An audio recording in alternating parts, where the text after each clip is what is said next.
જે આપનું નામ ને પરિચય? મારું નામ હર્ષદસિંહ પરમાર છે। હું જિલ્લા સદસ્ય તરીકે 2021માં જ્યારે મારા મત વિસ્તારમાં આ મોટી દુર્ઘટના થઈ ત્યારથી જ હું આ બ્રિજ માટે સરકારના તમામ લાગતા વળગતા ડિપાર્ટમેન્ટમાં રજૂઆત કરતો હતો અને આ રજૂઆત ધ્યાન ના લીધે અને આજે તમે જોઈ શકો છો કે આટલી મોટી દુર્ઘટના થઈ છે। કે આજે તમે વિરોધ પ્રદર્શન કરીને આનંદમાં કલેક્ટર કચેરીએ આવેદનપત્ર આપવામાં આવ્યું છે બ્રિજને લઈને, શું કહે? આ વિરોધ તો ના કહી શકાય અને લોકહિતાર માટે આજે કામ માટે સૌ આગેવાનો ભેગા થયા છે। તમે જોઈ શકો છો મારી પાછળ। મારી સીધી માંગણી છે ઓપ્શનેબલ બ્રિજ બનાવવામાં આવે।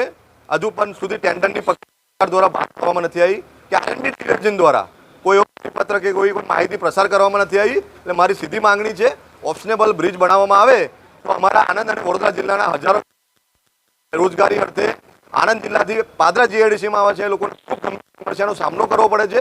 તેમજ પાદરા અને જંબુસર તાલુકાના જે હજારો વિદ્યાર્થીઓ કોલેજ અર્થે એપી સેન્ટર ગણાતું એવું વિદ્યાનગર આવે છે એ લોકોને પણ ઘણી સમસ્યાનો સામનો કરવો પડે છે। કે ગ્રામજનોને જે તકલીફ પડી રહી છે આવવા જવામાં, જે ઓપ્શન બ્રિજ નથી એના કારણે મુશ્કેલી પડી રહી છે વારંવાર, એ બાબતે શું કહેશો?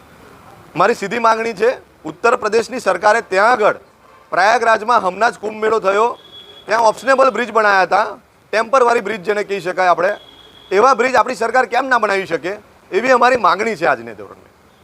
જો આગામી સમયમાં આ માંગણી સ્વીકારવામાં નહીં આવે તો 2 દિવસનો સમય છે। ગુરુવારે સવારે 10 કલાકે ગંભીરા ચોકડી ખાતે સૌ કાર્યકર્તાઓ સૌ યુવાન મિત્રો ભેગા થવાના છે અને આગળની શું રણનીતિ નક્કી થાય છે બધા ભેગા મળીને નક્કી કરવાના છે।